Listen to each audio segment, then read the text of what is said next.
everyone. It's nice to be here. I don't know if I can really see everybody, but should we move this or should I move up? Oh, We'll just get real close. we are colleagues, Yeah. so. Hi, it's great to see all of you. We'll get started. Yeah, let's get right into it. So I'll start by introducing myself, and then Yeah, please. I'll grill you for some questions. Hey everyone, my name's Emma White. I'm a product marketing manager over at Spotify. I'm in the R&D portion of Spotify, so a lot of technical stuff. Before that, I did 2.5 years product marketing at AWS, working on their compute products. So software is near and dear to my heart, as well as marketing. With that said, Alex, tell me a little bit about yourself. How did you come into this role, and Sure. who are you? Who am I? That's a big question. I'm Alex. I've been at Spotify now for just about 5.5 years. I head up our product area called Collaborative Learning, which is a relatively new product area, part of our platform developer experience area of the company. But my career was not always in product. It's fairly new, actually. I started my career in education as a third grade teacher with Teach for America. And it's amazing how many similarities there are, actually, between product and teaching third graders. But if you had told me then that I would be doing this now, I would have laughed in your face. But it's amazing how many things are really similar and how much I've taken from that experience into product. Sweet. With that in mind, why don't we talk a little bit about Spotify culture, the developer culture, and how collaborative learning plays a role in all that? Sure. So I'm actually gonna click up the vision of Nice. collaborative learning during this so that you can read it while I'm talking. But I really think that collaborative learning is really foundational to Spotify and our culture. I think it's been part of the culture since well before I was ever at the company. I think it's really grounded in our core value of collaborative, which is something that I see certainly our developers living out every single day. And so the idea that we now have a product area called collaborative learning feels really just organic to me. And a lot of this type, collaborative learning in particular, what I mean when I say that is peer-to-peer learning. So the idea that you're really learning from the people that you work with and that you're sitting alongside every single day. And that, like I said, was happening really naturally 5.5 years ago and well before that. I think in a few ways. First, we've had things like lunch and learns that I feel like happen at a lot of places, right, where you're sharing knowledge. But even more than that, embedding has been a huge part of our culture since the beginning. And that is really internal, almost like an internal internship, which I think exists at a number of companies to varying degrees of formality. And then also learning experience courses, which is actually how the collaborative learning PA got started, which I can talk about. But engineers who were creating grassroots courses for other engineers at the company, in an effort to kind of teach them their subject area and get them up to speed in something that maybe they didn't know but we had a hard time hiring for or something, for example. So it's always been really at the foundation, I think, of Spotify and the developer culture. Cool. You said PA, which I want to get to in a bit, so we can kind of define what that org structure is like and more about our culture. But first, I'm curious about what makes you passionate about this space and why you became a product manager in this particular space? Yeah, so a lot of it is rooted in my experience as a third grade teacher. And like I said, I didn't anticipate being here. It's very full circle to focus on education and education as a product, which is never how I had thought about it before. But I am, I think one thing I've always loved doing is making life easier for other people and also creating opportunities for other people to learn and grow. And that's something that was happening so naturally at Spotify that I was able to plug into that really quickly, and sort of one thing led to another, and it became an actual team and an actual organization, and something that we could actually invest in because the results of it were actually quite positive. And we were seeing success by supporting peer-to-peer learning in really obvious ways that I think, especially coming in as a non-developer with like no background in tech at all, like certainly not even in the product side, it was easy for me to like have a really, I think, unique perspective watching the engineers doing all these things naturally and start forming those connections for them in ways that they weren't necessarily seeing on their own. Cool. So I get that you're passionate about it and Spotify's passionate about this collaborative learning, but how has Spotify made the transition from identifying this like really valuable piece of culture to actually making it a priority and making it actionable and you know, like developing products within Spotify? How did that happen? Yeah, so I think a lot of it was successful off the bat, like with these sort of these grassroots initiatives that were happening naturally, like well before my team existed. You know, we were seeing people, for example, the first course that was created that now in our tech learning organization we operate is called Intro to Data Engineering. At the time it was Data University.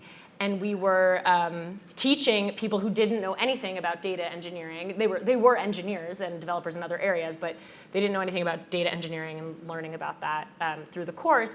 Like very quickly we were able to see them start doing work in that area, like, you know, committing pull requests in data engineering, building pipelines, et cetera. And we were like, oh, this is actually really effective. We should double down here. And so it kind of snowballed where we were watching this happen grassroots. We decided to scale it, see what happened if we made it bigger. And then, you know, we were seeing all the success, and people were like, oh, could you do that for iOS and Android? And I'm looking at Morgan, who did that for us, scaled that, and we started to see the same kinds of things of like really supporting this type of work and not just letting it happen at the grassroots level, but like really rewarding it and incentivizing it and treating it like a product. That sort of created this like momentum in the space, so we could just continue to do more and more and more, and the investment became very clear. The other thing that I would say is Spotify puts a real premium on what we call T-shaped developers, which I think is a term maybe some of you have heard, but maybe not everybody. But if you picture the shape of a T, you have like the depth of experience in one area and then breadth of experience in one or more other areas. And originally, we sort of believed in that, partially because it was difficult to hire in a lot of these areas. So we were like, let's like up the T-shapedness of our developers in areas that are hard to hire for, like at the time, data engineering or machine learning. And what we saw was actually when you support that really actively, not only are you unlocking innovation and creativity and like tech empathy is something that we say a lot, but also you're really allowing people to have opportunities to get unstuck faster and to get their teams unblocked faster. And the more ways in which we started to do that, the more we were like, oh, we need to keep investing in this space.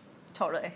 So before you mentioned your PA, can you go a little bit into what that is and what other teams exist around collaborative learning? And then also what other tools has Spotify made around collaborative learning? Yeah, definitely. So I think I have a slide. Yeah, so, and there's an animation, which I forgot about, which is exciting. This is Spotify's learning model, and it's something that we've sort of invested in, believing in for a long time, well before I got here also with our more overarching L&D team that's part of HR. But we really believe in that the majority of your learning should happen on the job, 70% of it. 20% should happen socially, so that's more like one-on-one mentorships, pairing, pair programming, things like that.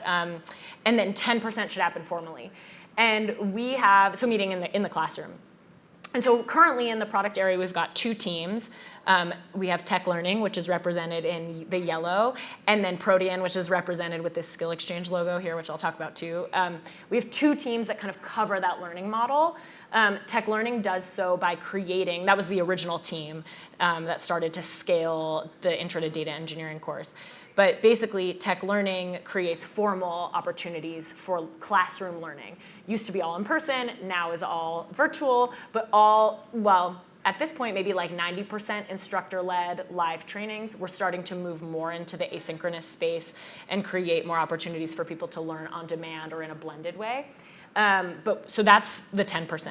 And then Protean, which is our other team, creates tools for on-the-job and social learning. So it's all about kind of opening those experiences for others and creating easy ways for them to find those opportunities. Cool. Oh, and you asked about the products. Yes. Okay, I have another slide for that. They're really exciting slides. But basically, we have a few different products across these teams. So the first one is, and the main bread and butter of tech learning is Tech University. It's a little kitschy, but we love it. It really looks like a university model where we have like the School of Mobile Engineering, the School of Data Science, the School of Data Engineering, et cetera. And we have 100 to 300 level courses in all of those areas. So introductory level to deeper, more sophisticated topics that you can kind of bounce around and take depending on what your needs are. And whether you're new to a discipline or somebody who's been in it for a while, we want to create sort of opportunities for all areas of the T to really learn and grow and continue to develop. We also provide a toolkit. So like one way that we try to scale in tech learning, because we can't produce every course that is out there and that people want, is we provide people with a toolkit for them to be able to do that on their own. So kind of walking them through that process, what that looks like, whether it's virtual or asynchronous or live, whatever. We provide that as well. And then we have within Protean, which is a newer team. So tech learning's been around for like about 4 years, and Protean's been around for about 2. We have 2 big things that we're working on. The first one is Easy Mode and Golden Path tutorials. So we have something at Spotify called the Golden Path, which allows you to set up a service or onboard to a new discipline in the golden or blessed way. And we are now supporting that, as well as getting people just up to speed and up and running as quickly as we can through those products. And then the bread and butter, though, really of Protean is Skill Exchange, which is an internal marketplace that allows you to find these on-the-job and social learning opportunities just as easily as possible. So that's like our newest product and one that we're most passionate about. Cool. With that in mind, let's get a little bit more into Skill Exchange. Yeah. So how did we come up with Skill Exchange? And what sort of success have we seen with it so far? Sure. So Skill Exchange has a long history that's like steeped in tech learning. And I can't remember if I have a slide here or not. Yeah, I'll show you some features. So Skill Exchange has a long history in collaborative learning that actually originated with our Tech University courses in tech learning. So 4 years ago-ish, when we were launching a scaled version of Intro to Data Engineering, we had a lot of interest in the course, which was awesome. But we needed a way to kind of pare it down a little bit and make sure that the people who were going were really intentional about what they were learning, and that they had a way to practice the skills that they were going to learn in the course. It was a 5-day intensive, full-day course, like a huge time investment. And so we wanted it to be really worth it. We wanted them to go have something to do and practice those skills on after the course, because if you're just doing something for 5 days and then you stop doing it and don't practice it, then forget it, it won't stick. So we asked everyone to come to the course with a post project that they knew they were going to work on that was related to data engineering and that they could apply the skills that they had learned. And a lot of people were like, but I really want to take this course and I don't have a post project. Can you help me find one? Like, what do I do? And so Morgan, who's here in the front row, shout out, and I and one other teammate were like frantically running around trying to match people who wanted to come to the course with post projects. And it was just the 3 of us like running around the company, literally being like, hey, do you have a data engineering project that we could like send someone to work on? Maybe beginner level, I don't know. And what we found was actually there was an enormous supply of work, but no way to match it with the people who were going into the courses, except for the 3 of us running around like chickens trying to do that. Obviously not sustainable. And so what Morgan did really is like did a bunch of research into embedding, which is really what ultimately happened. Is like a lot of people left the course and then embedded in another team to practice this skill for some number of weeks.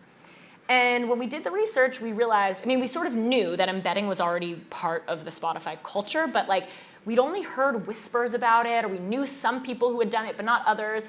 And it turned out that it was really happening all over the company, but it depended on like if you knew about it, or if your manager knew about it, or who you happened to run into at the water cooler to talk about it. And so it was happening, like I said before, at like all these different degrees of formality. And so we started to do a little bit more research, talking to people who had done embeds and had been successful in them, and had found that like it was one of the most formative learning experiences for those people that they had ever had. And we were like, whoa, so not only is this a great way to practice a skill you've learned in a formal course, but actually this is like a whole learning opportunity in and of itself that we should be promoting that is really like based in on-the-job learning, which is a core philosophy that we have.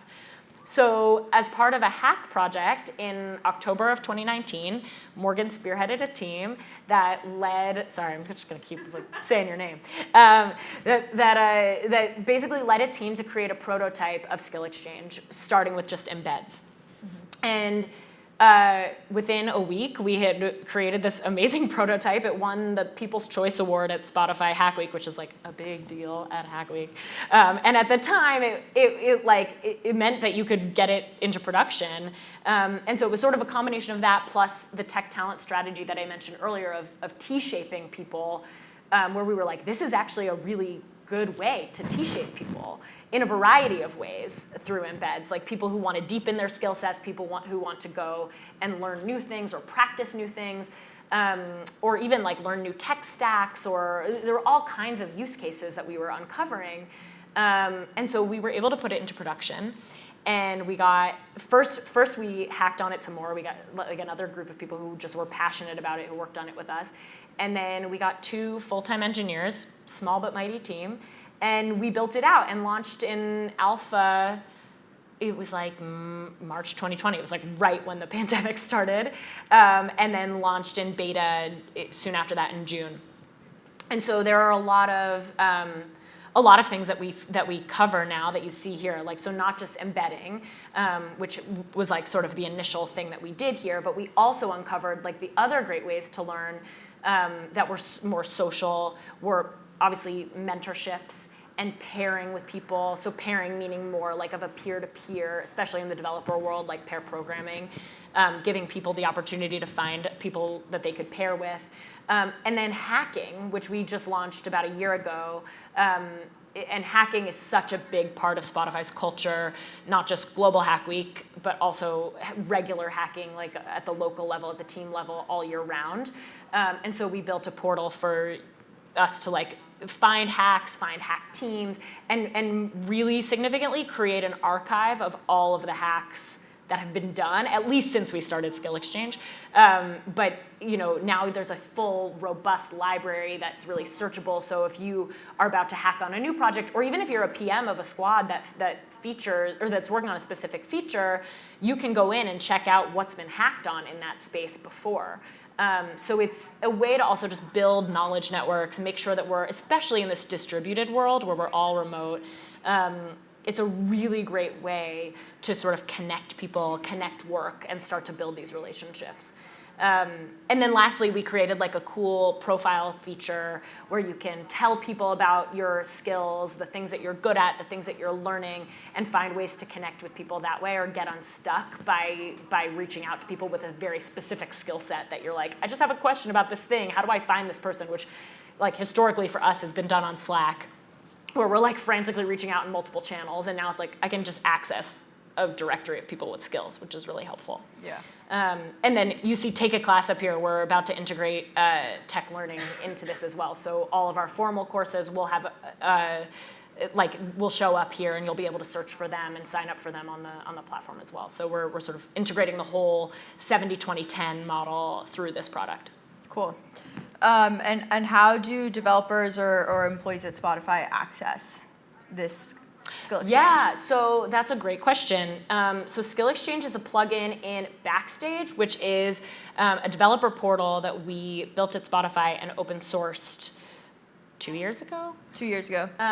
And what's great about that is like it's where our developers are going for all of their work, and so it's nice to have Skill Exchange integrated into Backstage because it's seen as just like another normal part of their work as opposed to this like additional thing. We had for a while sort of grappled with the idea of where should we host this? Should this be like a standalone website? Should it be in Backstage? And it became clear very quickly that having it in Backstage was a big advantage. Totally. Yeah. Yeah, it brings the ideals of collaborative learning to developers every day. Exactly. Yeah, it's like integrated into all the work that they're doing on a regular basis. Yeah, that's sweet. Yeah. With time in mind, let's kind of think about where are we with Skill Exchange today? Are other people interested in it generally? And then where do we want Skill Exchange to go in the future? Yeah, so Skill Exchange is doing really well at Spotify. Roughly 75% of R&D is using it on a monthly basis.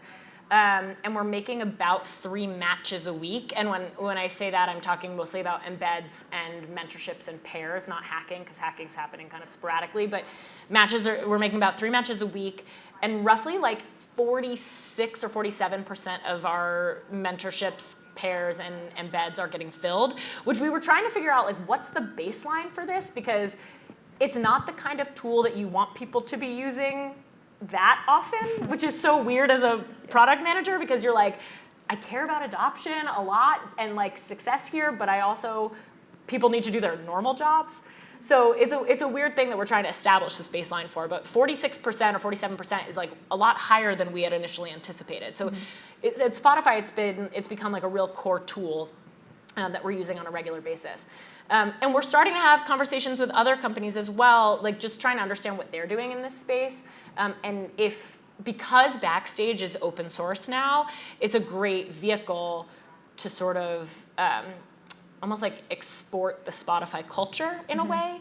And so we're talking to other companies about like, is this something they would be interested in? Do they do this sort of thing at other places? Right. And how might we bring Skill Exchange or things like elements of Skill Exchange to other people via Backstage? Got it. That's awesome. Yeah. I don't have any more questions. Cool. Maybe the audience. Do you guys Yeah. have any questions? Any questions? Oh, there's one here. Oh. Have you given any thought to opening up the Skill Exchange TechU for external use, for recruiting, pre-soaking college students, or building brand loyalty? I mean, yes, and that's exactly the kind of thing like that we're having these conversations about right now, like to figure out, is this something people would want or use or like? And we're getting good feedback. I mean, it's interesting, especially embedding. The way that we've done it at Spotify feels like it's fairly unique and is sometimes scary for other companies to think about because it's such a vehicle for internal mobility. And I think we've seen a lot of success in that area, certainly some bumps in the road as well. But I think is one that is like companies are starting to dip their toes into because of this new distributed way of working. So there's a lot of talk about internal mobility, and certainly with the Great Resignation, like keeping employees happy and excited about the work that they're doing. And so this is a great way to do that. So yes, and then TechU, we've also talked a lot about externalizing. There are certain things that we're building right now, like for Backstage, of how to use Backstage, how to onboard to Backstage. TechU is very involved in that. But the thing about TechU in particular is it's generally very Spotify specific. It's like, how do you do this thing at Spotify so that you can do it tomorrow and like implement it right away? Which is our value add as opposed to sending you out to like LinkedIn Learning or Coursera or whatever, which is amazing. And we use those tools in a lot of our sort of onboarding or pre-work for our specific courses that we have. But we're playing with the idea of like, what do we really want to be opinionated about that we could put out into the world of like, this is how we do this thing at Spotify, and we think you should do it this way too. So that's sort of under evaluation at the moment. Okay. Lots of questions coming in. Yay. Most memorable internal mobility / career development success story on an individual level. That's a great question. Okay, I can think of one off the top of my head from a very, from the early days of TechU at least. where we had a developer who needed to learn data engineering and building pipelines for her team. And she went to Intro to Data Engineering, and we had set her up with an embed afterwards. And like 6 months later, she was a full-time data engineer, like somewhere else in the company, which was so cool and like was certainly not what we anticipated when we created that course initially. And that was, and it's still not totally the point, right? Like we want you to T-shape, we want you to be as like well-rounded and fit into whatever the needs are at the time. But it was such a great story of like, she had never been exposed before to data engineering at all. And for her to, within 6 months, go from taking our course to being a full-time data engineer was something I had never anticipated. It was very cool. Okay, how did you make the transition from being a third grade teacher to a product manager? That's a great question. I ask myself that every day. So I taught third grade with Teach for America, which was the most humbling and incredible experience of my life, I will say. But I knew very quickly that I didn't want to be a teacher. Like, it was incredibly challenging and also very emotional for me. And I knew quickly that it wasn't my career path. But I did love Teach for America. And so I ended up leaving teaching, but working for Teach for America for a number of years doing strategy and operations work, a lot of which included creating onboarding programs for people at Teach for America, and creating systems and processes and efficiencies that would make people more effective and collaborative and things like that. So a lot of this, like, when you look back, you're like, oh, now it makes sense how you ended up in this area. And a lot of like working with people and stakeholders and like some of the things that we do every day as PMs. And so I did that for a while. And then when my husband and I got married, we both quit our jobs and traveled for a year. We took like an adult gap year, which was also the best decision I've ever made in my life. And now we're like, okay, we have a kid and another one on the way. Can we do that? Like as adults with kids? Like maybe one day in my dreams. But I thought a lot about what I wanted to do and whatever, and I realized my passion for supporting other people and for making their lives easier and for creating things. And at the time, those things were more like operational processes or systems or whatever that would facilitate their effectiveness. And so I ended up, and I was looking at a bunch of different industries, but had always been passionate about music, and came to Spotify in a strategy and ops role for data scientists. So doing strategy and ops for that group. And the first thing that I did, like literally my first 6 weeks at the company, I built an onboarding program for all the data scientists.